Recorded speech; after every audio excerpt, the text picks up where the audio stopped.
¿Cómo están? Les voy a pasar la clase correspondiente a transferencia de calor por conducción. Para eso vamos a compartir la presentación. El tema que vamos a abordar en la clase de hoy es transferencia de calor por conducción. Como ya habíamos comentado antes, la transferencia de calor puede darse de distintas maneras, o sea, a través de distintos mecanismos: conducción, convección y radiación. Ahora vamos a entrar en detalle a analizar conducción.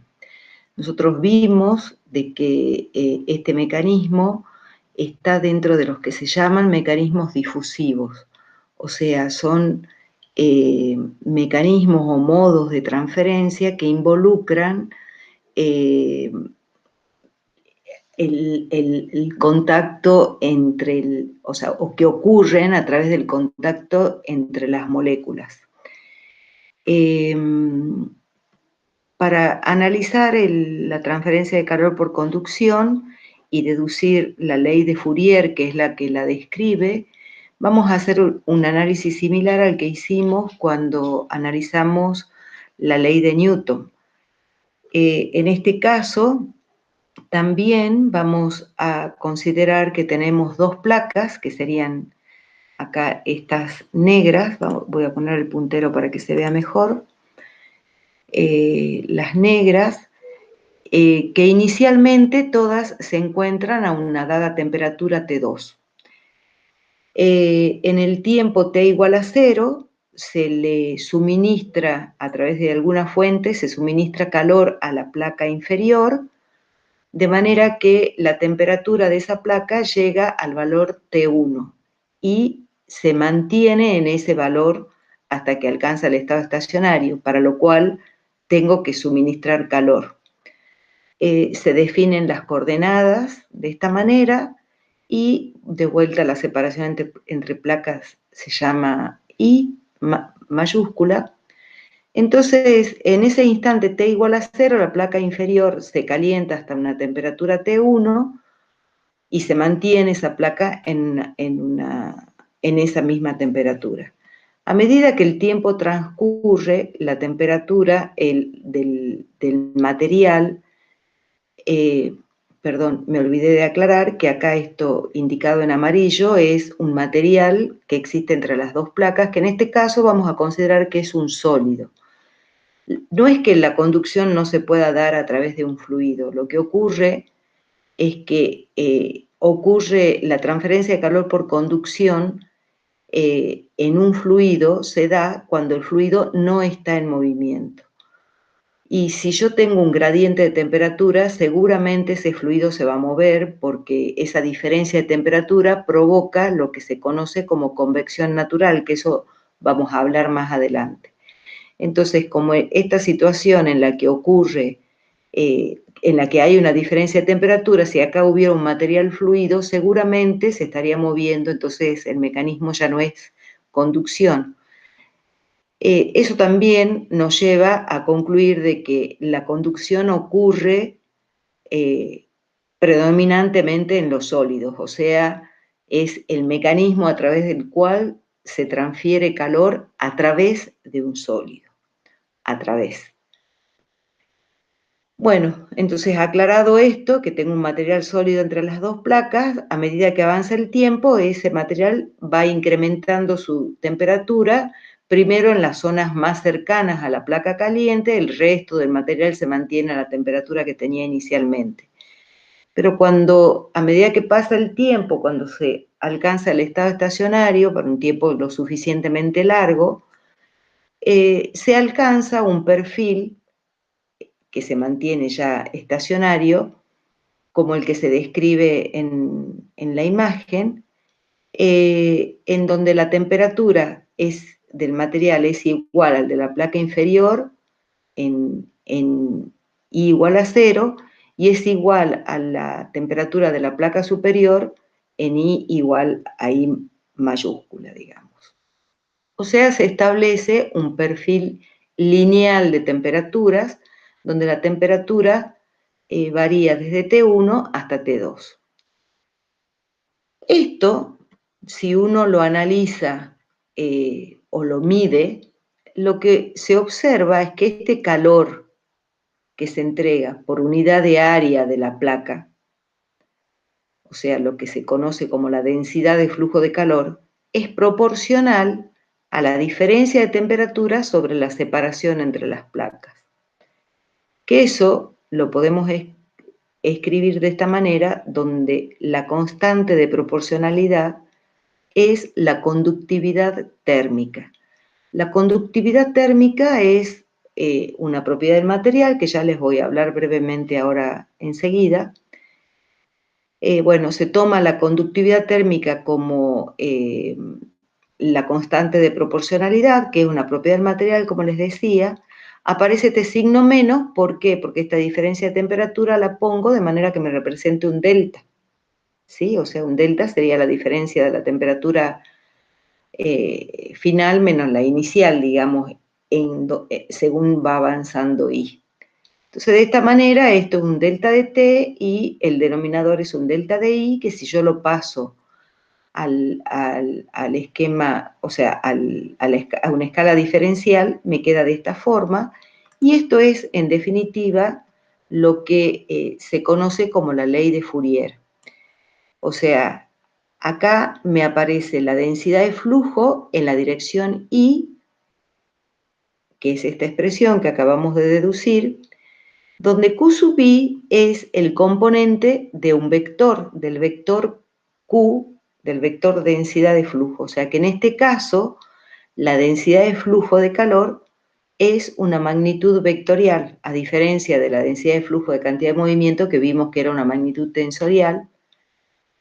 Es una magnitud vectorial donde Q sub I es uno de los componentes porque yo tengo gradiente de temperatura en la dirección I, entonces tengo transferencia en la dirección I, pero digamos en el caso general la temperatura puede variar con la coordenada X, la coordenada Y, la coordenada Z, entonces yo tendré un vector de transferencia de calor, de densidad de flujo de transferencia de calor, que quedaría expresado de esta forma, donde me aparece otra vez el gradiente, el operador gradiente, que en este caso está aplicado a la temperatura, considerando que la temperatura es una función de X, de Y, de Z en el caso general, pero es una magnitud escalar, entonces el gradiente aplicado a una magnitud escalar me da un vector. Por eso el Q, la densidad de flujo, es un vector.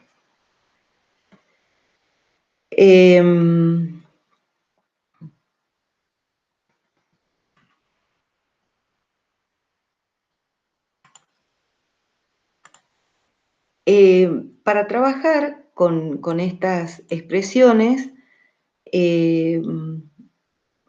analizar, digamos, la transferencia de calor por conducción en distintas geometrías, vamos a utilizar el concepto que ustedes ya conocen de balance envolvente. Recuerden que el balance envolvente se aplica considerando estado estacionario. Cuando tengo estado estacionario, el término de acumulación es cero, por eso me aparece igualado a cero. Entonces, el balance envolvente en palabras queda de esta forma. Acá sería la velocidad de entrada de energía al volumen de control, velocidad de salida de energía al volumen de control, más la velocidad de generación de energía al volumen de control. Que en el caso del balance envolvente, ese volumen de control es la envoltura, digamos, que se define. Recuerden que los balances siempre se aplican a propiedades extensivas, por eso yo hago balances de energía, no balances de calor.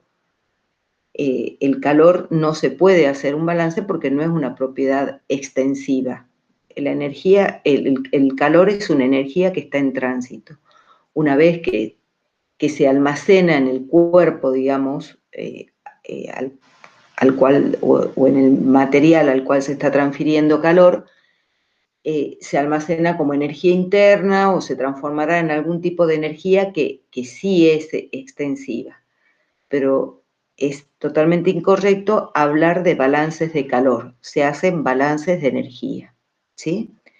Lo mismo que yo a veces cometen el error de decir el balance de temperatura, porque uno puede a partir de este balance envolvente llegar a una ecuación en función de la temperatura. No se hace balance de temperatura, ¿sí? Siempre tiene que ser el balance de una propiedad extensiva. Bueno, vamos a analizar, fíjense que me aparece un término de velocidad de generación de energía. Vamos a considerar el caso en el que no hay generación de energía y ya vamos a ver, y vamos a ver también el caso en el que sí hay generación de energía. Si consideramos que no hay generación de energía, entonces este término se anula y vamos a considerar además, primero vamos a hacer el análisis en paredes planas.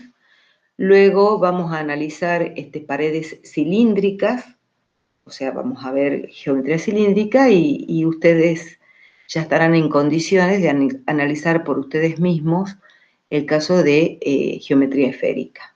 Por ejemplo, un tanque esférico, ya van a tener todo el conocimiento para ustedes deducir las ecuaciones que necesiten para los cálculos. Entonces, cuando tenemos paredes planas, es el caso común de una pared que tenga un espesor que le vamos a llamar L, una altura B, el ancho W, y tengo diferentes temperaturas entre una cara y otra de la pared, de manera que se establece ese perfil de temperatura y como la temperatura en esta cara es mayor que en la otra, la transferencia de calor ocurre en el sentido que se indica, o sea, en el sentido positivo de las X. La envoltura, que es lo que está definido acá como este balance, este volumen rayado, es, digamos, una rodaja de la pared que tiene espesor delta de X.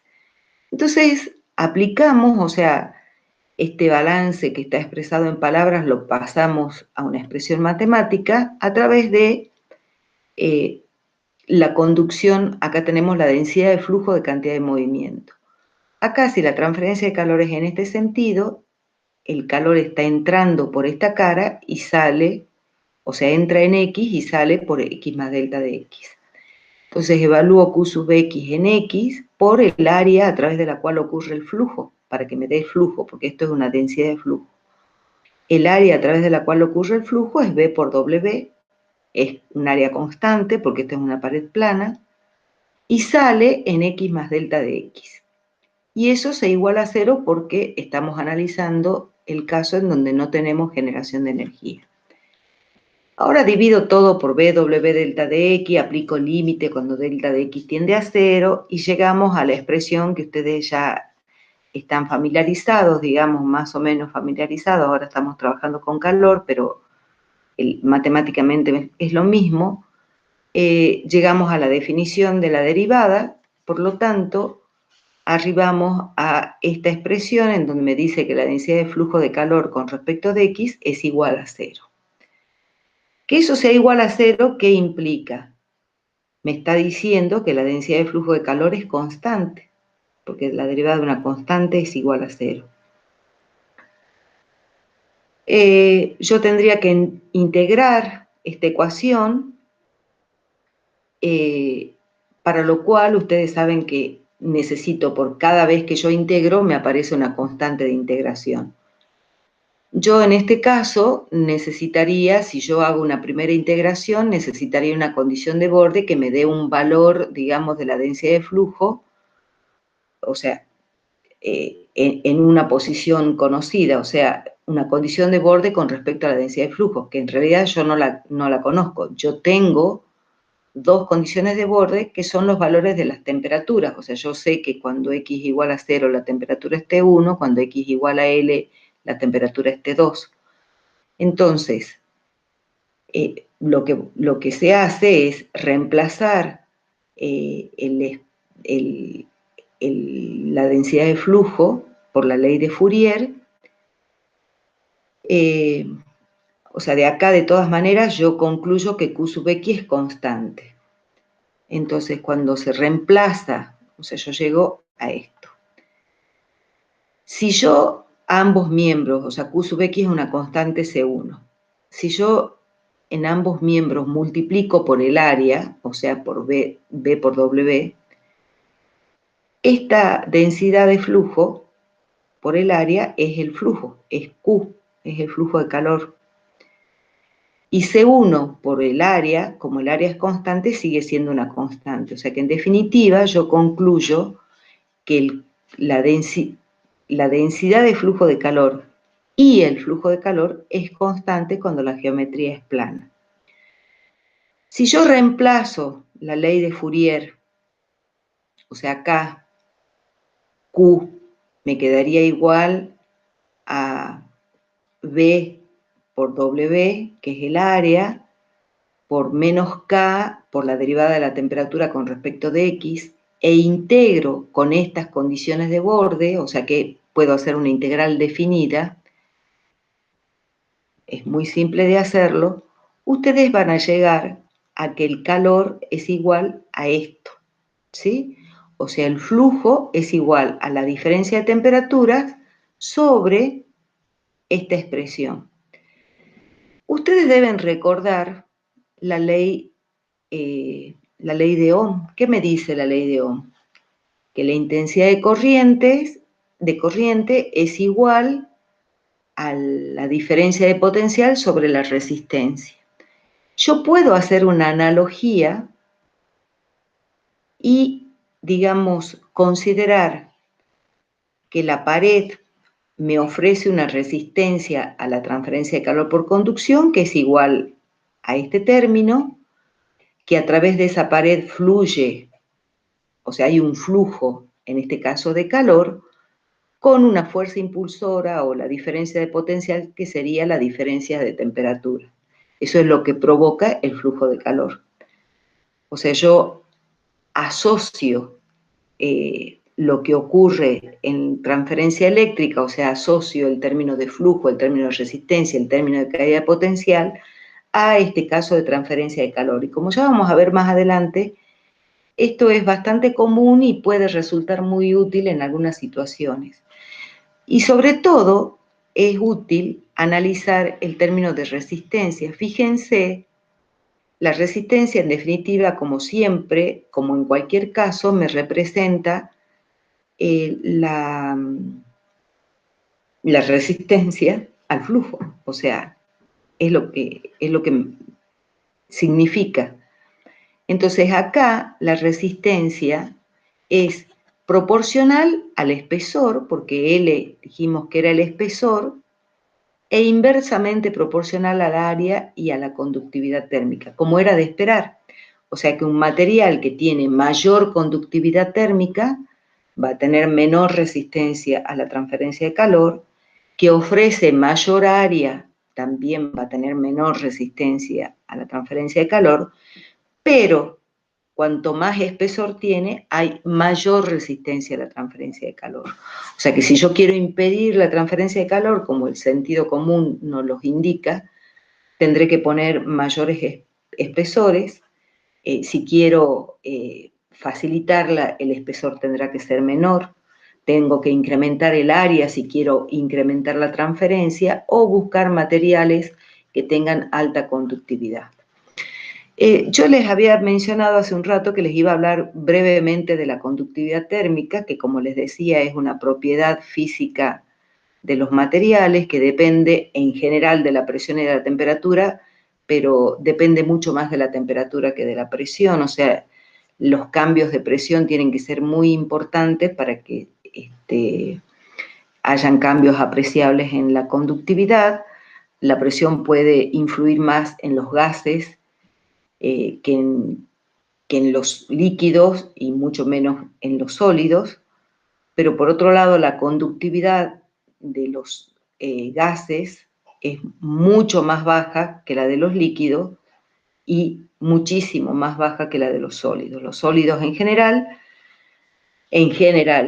los sólidos, pero sobre todo los sólidos metálicos, tienen muy alta conductividad. Eso es debido a que los metales tienen en su estructura lo que se llaman electrones desapareados o electrones libres, que facilitan el flujo de calor, así como también facilitan el flujo de la energía eléctrica. O sea que son buenos, los metales son buenos conductores térmicos y también buenos conductores eléctricos, como ustedes ya sabrán. Y después tengo materiales sólidos, que son todo lo contrario, o sea, que son muy malos conductores porque también se requieren ese tipo de materiales, o sea, uno necesita superconductores, pero también para determinado uso, pero para otros usos se necesitan materiales super aislantes, depende de lo que se requiera. La conductividad térmica es una propiedad que se saca de tabla y que, bueno, depende de los materiales y de la temperatura, digamos, pero de la presión rara vez, prácticamente no se la considera, sobre todo si son sólidos. Y como la conducción ocurre principalmente a través de sólidos, se considera como dependiente únicamente de la temperatura. Bueno, entonces ustedes recuerden esta expresión. Esta expresión, en definitiva, me describe el flujo de calor a través de una superficie o de una pared plana. ¿Qué pasa cuando yo tengo varias paredes? Una situación que es muy común, o sea, ustedes imagínense la pared de un horno. El horno en la parte interna va a estar recubierto de ladrillo refractario que faciliten, digamos, el aprovechamiento del calor que se genere dentro del horno. Pero después, al lado de ese material, o sea, necesito, como dentro del horno tengo alta temperatura, necesito proteger, digamos, o evitar que esas altas temperaturas también se transfieran a la parte externa de la pared, una porque se estaría perdiendo calor y por otro lado es peligroso, digamos. Entonces se colocan junto a la pared, se van colocando quizás una o dos capas de materiales aislantes. A veces el aislante puede ser caro, entonces puede ser muy buen aislante, pero como es caro voy a poner, y funciona mejor en determinado rango de temperatura, voy a poner un espesor pequeño del material más caro y voy a terminar de compensar, digamos, toda la resistencia que yo necesito para impedir la salida de calor con otro material que quizás no es tan buen aislante, pero es más barato. O sea, pueden darse esas situaciones que en definitiva lleva a que yo tenga una pared compuesta con distintos materiales, uno al lado del otro, cada uno con una conductividad diferente. Estos perfiles de temperatura que se indican tienen que ver justamente con la conductividad. Acá les dejo una pregunta para que ustedes lo piensen. Fíjense, yo acá tengo un perfil de temperatura, o sea, con mucha más pendiente que esta. ¿Cómo será, digamos, la conductividad K sub A con respecto a K sub B para que yo tenga este tipo de perfil, o sea, para que yo tenga un perfil con más pendiente o con menos pendiente? Analicen esa pregunta, analicen esto que yo le estoy preguntando, o sea, a mí la mayor pendiente me está diciendo que K sub A es mayor o es menor que K sub B. Analicen, eso se justifica, digamos, a través de la ley de Fourier, analícenlo. Acá para hacer cuando tenemos esta situación, por supuesto yo voy a tener una temperatura acá en la cara interna de la pared, otra temperatura en la cara externa, voy a tener una temperatura intermedia y tendré temperaturas intermedias como tantas paredes haya, pero en este caso se recurre a utilizar el concepto del coeficiente global de transferencia de calor. O sea, uno utiliza este concepto para poder calcular la transferencia de calor en estas situaciones a través del conocimiento de únicamente las temperaturas extremas, digamos. O sea, en este caso T sub H y T sub C. Acá esto les aclaro porque es una cuestión que lo vamos a aplicar en toda la materia. Siempre el subíndice H se refiere a caliente, de hot en inglés, porque es la nomenclatura que normalmente aparece en los textos, y el subíndice C es la temperatura más fría, digamos, de cold. Entonces, estas temperaturas se supone que son las temperaturas de los fluidos que están en contacto con cada lado de esta pared compuesta, ¿sí? Yo me imagino que acá tengo un fluido caliente, acá tengo un fluido frío en contacto con la pared. Entonces acá, para calcular el coeficiente global de transferencia, vamos a incluir el concepto de la transferencia de calor por convección. ¿Qué es lo que ocurre en la cara interna, acá, o sea, desde la superficie interna de la pared hacia el seno del fluido que está en contacto con ese lado? La transferencia de calor es por convección, es por mecanismo convectivo, porque acá tengo un fluido, ¿sí? Entonces, la transferencia de calor es por convección. Y del lado externo, que también está en contacto con un fluido, o sea, tengo un sólido con un fluido, y están a distintas temperaturas, también la transferencia de calor es por convección. Si bien nosotros todavía no vimos convección, vamos a utilizar esta expresión que sí la vimos cuando yo les presenté, digamos, todos los tipos de mecanismos que tenemos, que vamos a ver en la materia, en donde la transferencia de calor por convección se describe a través de esta expresión donde H es un coeficiente de transmisión de calor. Voy a tener un coeficiente H para el fluido que está el caliente y otro coeficiente H para el fluido frío, porque H depende, entre otras cosas, de las temperaturas, digamos, de los fluidos, el área a través de la cual ocurre la transferencia y la diferencia de temperatura entre el fluido y la superficie. Esta diferencia de temperatura se escribe siempre positivo, o sea, este delta de T tiene que ser siempre positivo. Por otro lado, en cada pared, nosotros ya acabamos de ver cuál es la expresión que me permite calcular el calor, la transferencia de calor a través de cada una de las paredes. Y también vimos que en geometría plana, o sea, hemos demostrado que el Q, o sea, el flujo de calor, y en geometría plana además también la densidad del flujo de calor, son constantes. ¿Eso qué significa? Que el flujo de calor que atraviesa la pared A tiene que ser igual al que atraviesa la pared B, si no significaría que acá en la interfase estoy perdiendo calor en algún lado, y acá se considera que no, o sea, yo tengo acá una unión, digamos, la pared A y B están solidariamente unidas, de manera que no tengo pérdidas en esa unión.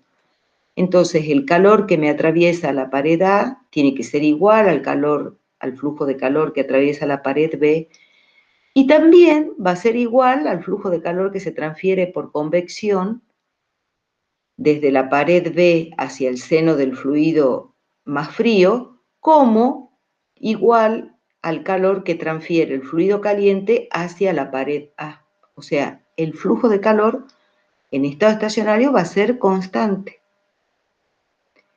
Entonces yo puedo distinguir distintas zonas. Yo voy a tener una zona, la zona 1 y la zona 4, que son de transferencia de calor por convección, y la zona 2 y la 3, en donde la transferencia de calor es por conducción. En este caso, porque yo dibujé dos paredes, o sea, podría tener tantas paredes como las que haga falta. Para cada zona, yo puedo escribir las ecuaciones que describen la transferencia de calor por convección, por la transferencia de calor. En la zona 1, que es por convección, voy a tener el coeficiente de transmisión de calor que corresponde a la temperatura T sub H, que le pongo el subíndice H, por el área de transferencia, por la diferencia de temperatura T sub H menos T sub 1, que sería la temperatura que tengo sobre esta superficie en esta cara de la pared. Como la transferencia de calor es en este sentido, o sea, desde T sub H a T sub C, porque T sub H es mayor que T sub C, T sub H es mayor que T sub 1, obviamente. O sea que esto tiene que escribirse así. Por otro lado, a través de la pared A, hemos visto que el calor, el flujo de calor, va a ser igual a T sub 1 menos T sub 2, o sea, la transferencia de calor T sub 1 tiene que ser mayor que T sub 2, sobre el espesor de esa pared, sobre la conductividad de esa pared por el área. Luego tengo la transferencia de calor por conducción en la otra pared y luego la transferencia de calor por convección del otro lado, en donde me va a aparecer el otro coeficiente de transmisión de calor, el que corresponda a la temperatura T sub C y al tipo de fluido que yo tenga de un lado y del otro, que pueden ser diferentes, digamos.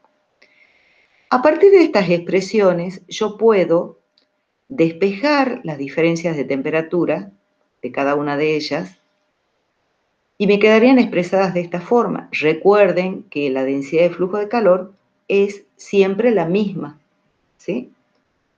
Entonces yo puedo sumar estos delta de T, puedo sumar todas estas expresiones. Al sumarlas, se van anulando las temperaturas intermedias, de manera que al sumar todo, me queda la diferencia de temperaturas extremas, igual saco factor común el flujo de calor, y me queda la suma de este término que viene de la transferencia de calor por convección, en la parte interna, la conducción a través de la pared A, la conducción a través de la pared B, y el término de convección en la parte externa. Esto, el área, fíjense que en todos los casos es igual, porque la pared es plana. Yo puedo sacar factor común el área, o sea, esto lo puedo reacomodar, despejo el calor, paso esto dividiendo, saco factor común el área, y me queda esta expresión, que esto yo lo puedo igualar, o sea, esta área pasaría multiplicando acá el delta de T, y a todo el resto es lo que yo llamo U, que es el coeficiente global de transferencia, que escrito en forma genérica que me quedaría de esta manera. Acá pongo sumatoria para incluir todas las paredes que yo tenga. O sea que acá este término me representaría, o este término si ustedes quieren, o este término si ustedes quieren, me está representando la resistencia a la transferencia de calor por convección, esta es la resistencia a la transferencia de calor por conducción, este también a través de la pared B, y esta es la resistencia a la transferencia de calor por convección. O sea que en definitivo esto es un proceso, o sea, esto, lo que tengo acá abajo, en el denominador, en esta expresión, me representa una suma de resistencias, lo que confirma de que esto, o sea, eso sería una resistencia total que es igual a la suma de las resistencias de cada parte, o sea que es la transferencia a través de todo digamos, toda esta pared y los fluidos, es un proceso en serie, porque es igual a la suma de las resistencias, ¿sí?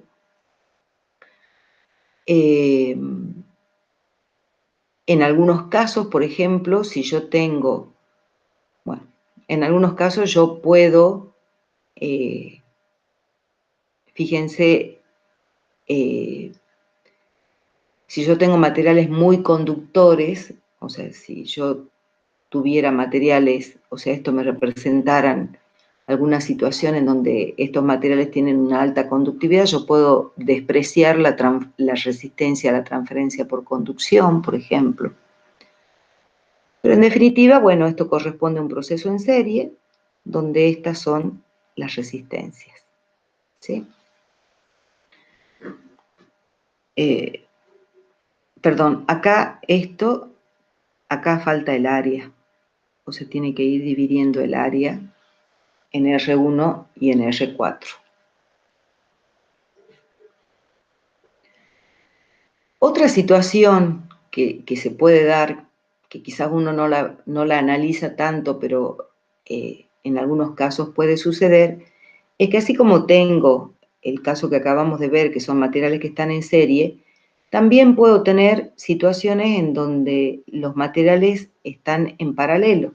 El caso clásico sería una pared con una ventana. O sea, supongamos que esto es la pared, esto es la ventana, o al revés, esto es pared y esto es una puerta de vidrio. Y supongamos que la temperatura en ambos materiales es la misma, es igual a T1, y acá la temperatura en la otra cara es T2, y ambos materiales tienen el mismo espesor, pero bueno, por supuesto tienen distinta conductividad. Lo que va a ocurrir es que el flujo total de calor va a ser igual al flujo de calor que atraviese la superficie A más el flujo de calor que atraviese la superficie B, ¿sí? Llamemos A y B. O sea que va a ser igual a la suma de los flujos de calor. Si yo a eso lo expreso en función de la ecuación que vimos hace un momento, eso me quedaría expresado de esta forma. El delta de T, como es el mismo para ambos materiales, lo puedo sacar afuera, y esto me quedaría 1 sobre RA más 1 sobre RB. Que esto, fíjense, ¿a qué les recuerda? Esto sería igual a 1 sobre la resistencia equivalente, o sea que corresponde a los circuitos que ustedes vieron en donde las resistencias están en paralelo. O sea que esto yo lo puedo asociar a un circuito de este tipo, donde las resistencias son los valores que se indican. Este uso, digamos, de la analogía con los circuitos eléctricos, la verdad que es práctico cuando yo tengo situaciones como esta. O sea, yo puedo tener quizás situaciones como las que se indican en esta figura, con materiales que están en paralelo y después están en serie. Entonces yo lo que hago es, conociendo los valores de las resistencias, lo que hago es escribir el circuito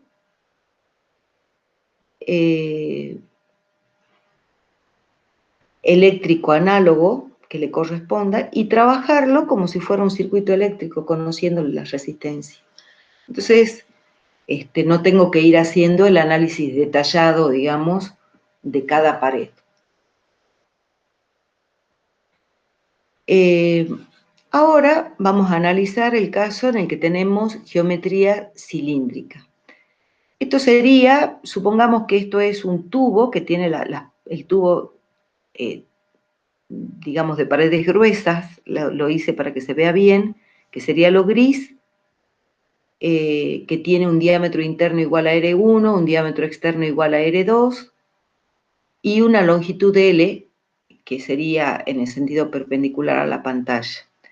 Bueno, de vuelta, acá yo tengo que plantear, igual que lo que hicimos con geometría plana, tengo que plantear el balance envolvente. Nada más que acá vamos a trabajar con geometría cilíndrica. Para eso lo primero que hago es definir mi envoltura, digamos, mi diferencial de volumen, que sería como un casquete cilíndrico, digamos, de espesor delta de R, también longitud L, en donde el radio va a variar entre R y R más delta de R. Entonces, aplicamos el balance envolvente. Considero que la temperatura en el interior del tubo es mayor que en el exterior, por lo tanto, la transferencia de calor es en el sentido positivo del radio. Entonces, el calor va a ingresar en R y va a salir en R más delta de R. Entonces acá yo voy a tener Q sub R, que lo evalúo en R, por el área a través de la cual está transfiriéndose el calor, que a qué es igual ese área. Es igual a 2pi R por L, ¿sí? Y y el calor sale en R más delta de R por el área que corresponde, que va a ser 2pi R más delta de R por L. Que acá también me lo olvidé. Ya lo corrijo en la presentación. Acá va L. Bueno, divido todo por 2pi L delta de R, tomo el límite cuando delta de R tiende a 0, o sea, como hacemos siempre, y llegamos a esta expresión. Fíjense que cuando yo simplifico, digamos, cuando yo divido, el 2pi L se me va y me queda Q sub R evaluado en R por R. Y acá me queda Q sub R evaluado en R más delta de R por R más delta de R. Eso es lo mismo que decir Q sub R por R, todo evaluado en R, y acá Q sub R por R, todo evaluado en R más delta de R. Eso es lo que yo hago, eso es lo que se hace acá. Y le saco el signo menos para que esto me quede exactamente la definición de la derivada, y llegamos a esta expresión, ¿sí? Recuerden que en geometría plana era la derivada de Q sub X con respecto de X igual a 0, o sea, la densidad de flujo era constante. Acá, la densidad de flujo Q sub R por R va a ser igual a una constante, ¿sí? O sea, Q sub R por R es una constante.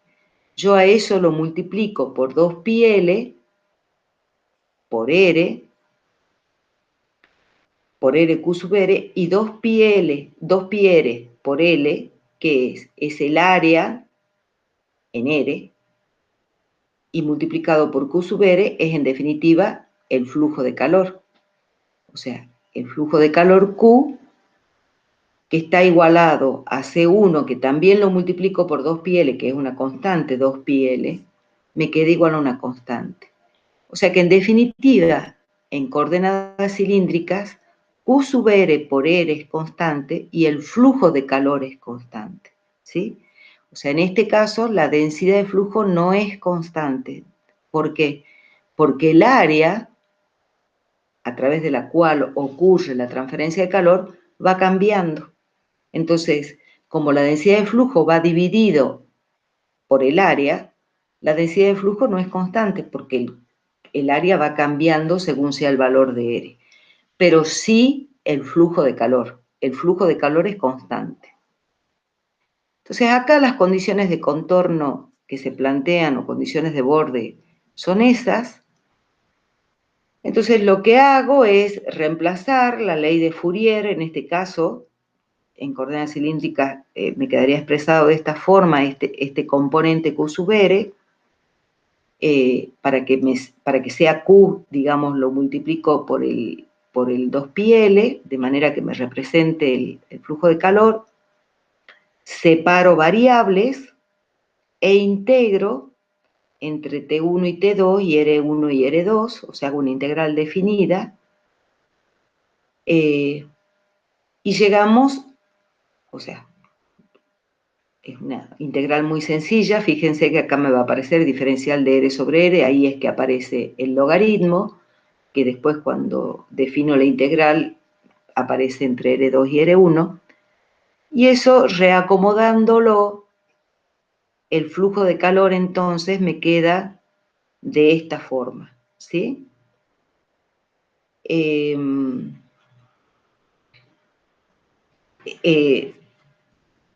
Y de vuelta puedo plantear la analogía a la transferencia de calor entre transferencia de calor y circulación de la corriente, donde en este caso la resistencia, como estoy trabajando en geometría cilíndrica, me queda representada por esta expresión. ¿Está? De vuelta acá puedo ver cuáles son, obviamente cuando mayor sea el espesor, va a haber mayor diferencia entre R2 y R1, entonces la resistencia va a ser mayor, como era de esperar, va a ser menor cuando mayor sea la conductividad, o sea, ustedes analizando este valor de resistencia pueden ver qué favorece o qué impide la transferencia de calor por conducción. De vuelta, podemos hacer el análisis para ver cómo se calcula el coeficiente global de transferencia y geometría cilíndrica. Sería el caso en el que yo tengo un tubo que lo recubro con un material aislante, por ejemplo, y si considero de que por dentro del tubo circula un fluido que está más caliente que, digamos, el exterior, entonces va a haber flujo de calor en el sentido radial. Entonces lo que se hace, o sea, aplicamos exactamente el mismo criterio que hicimos con paredes planas, o sea, considerar que yo voy a tener transferencia de calor por convección en la parte interna del tubo y también, o sea, desde el interior del fluido que va por dentro del tubo hacia la pared interna del tubo y desde la pared externa del tubo hacia el fluido que rodea, también voy a tener transferencia de calor por convección. Entonces yo puedo plantear que el flujo de calor, como el flujo de calor es constante, el flujo de calor en la parte interna va a quedar escrito de esta forma. En cada una de las paredes lo puedo expresar de acuerdo a la expresión que acabamos de deducir, y el flujo de calor por convección en el lado externo quedará escrito, se puede escribir de esa forma.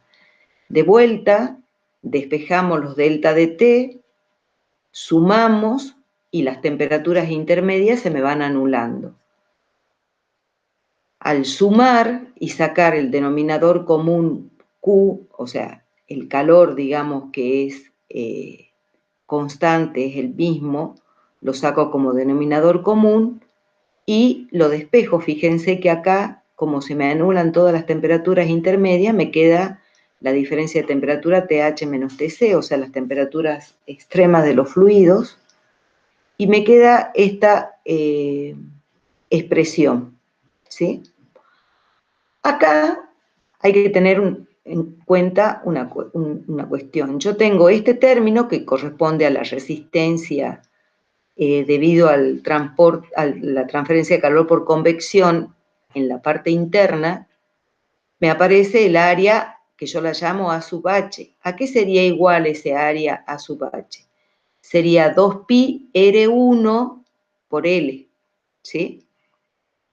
Mientras que el área A sub C sería 2pi por R3 por L. O sea, que A sub H y A sub C obviamente son diferentes. Entonces, acá, si yo saco, supongamos que yo saco factor común A sub H, tengo que multiplicar acá por A sub H y acá también por A sub H. Ahí es que se me van a simplificar esto, el 2πL, y me va a quedar este término, o sea, para que yo pueda llegar a esta expresión con el A sub H multiplicando acá, el U sub H queda expresado de esta forma. Por favor, ustedes, cuando estudien, cuando hagan sus apuntes, hagan estos desarrollos. Son simples, digamos, no se justifica que yo les haga el paso a paso, pero ustedes háganlo, ¿sí? De manera que en este caso me aparece un coeficiente global de transferencia que puede estar referido al área interna, que sería el U sub H, o al área externa, que sería el U sub C, dependiendo qué área saque factor común en esta expresión. Esta expresión va a cambiar, digamos, y están relacionadas entre sí a través de esta expresión, pero tienen que tener, digamos, cuidado de que si ustedes trabajan con el U sub H, esta área es U sub H. Y vean ustedes a qué quedaría igual el U sub C, o sea, si yo saco factor común el área AC, acá me va a aparecer AC sobre H en este primer término, que en definitiva me queda igual a la relación de los radios, porque el 2πL se me simplifica. Bueno, entonces hasta acá todo lo que vimos es considerando que no hay generación de calor, ¿sí? Pero hay muchas situaciones en las que sí ocurre generación de calor, ya sea porque es deseada o por una consecuencia inevitable, digamos, de lo que esté sucediendo. Por ejemplo, cuando gira un eje y tiene un cojinete, digamos, entre el eje y el cojinete, se genera calor, que justamente por eso se pone un fluido lubricante para disminuir la fricción y parte también para que absorba ese calor que se genera. Esa fricción genera calor, disipa energía, digamos. También cuando hay una reacción química exotérmica se puede estar generando calor, una resistencia eléctrica que vaya por una pared, la circulación de la corriente va a generar calor, va a disipar calor, ¿sí? O sea, son distintos tipos de fuentes que pueden existir. Pero lo importante es que acá me aparece el término de velocidad de generación de energía. El concepto de balance, fíjense que es el mismo, o sea, nosotros tenemos que hacer lo mismo. Y esto lo tenemos que analizar para cada caso, digamos, ¿sí? Para cada geometría. Yo acá voy a analizar el caso de geometría plana, digamos. Supongamos que yo tengo un caso como este, en donde tengo una pared, en donde hay generación uniforme en toda la pared, digamos, ¿sí? O sea, en toda esta pared se está generando calor y tengo una temperatura T1 y una temperatura T2 en ambas caras y defino la variable X de esta manera. Si yo aplico el balance envolvente, la primera parte, digamos que es la de transferencia de calor, o sea, hago la envoltura, acá saco, o sea, con un espesor delta de X, hago la rebanada de la pared y aplico el balance envolvente como lo hicimos en la parte anterior. Esto me va a quedar exactamente igual a lo que habíamos obtenido, pero se va a sumar un término que es el término de generación de calor. Fíjense que acá yo le puse el subíndice B a propósito para hacerles la aclaración. Analicemos desde el punto de vista de las dimensiones este término. Yo acá tengo densidad de flujo, que es flujo de calor por unidad de área, dividido una distancia. O sea que esto tiene unidades de energía o de flujo de energía por unidad de volumen, en definitiva. ¿Sí? Porque se va a multiplicar el área por esta dimensión. Entonces, el término de generación, también tiene que ser un término de generación de energía por unidad de volumen, para que sea coherente, digamos. Entonces, esto pasándolo al término diferencial, esto quedaría expresado de esta forma.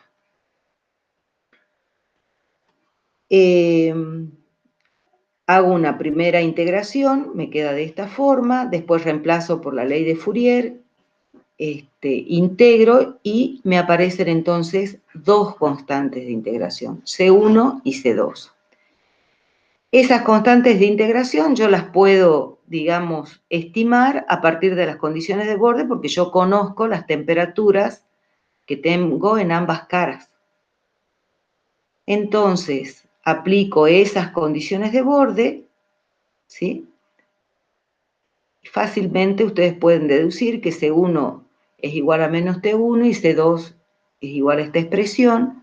Reemplazando C1 y C2 en la expresión anterior, obtengo esto, que no es otra cosa que el perfil de temperatura, ¿sí? El flujo de calor, ¿cómo lo voy a obtener? De vuelta, aplicamos la ley de Fourier.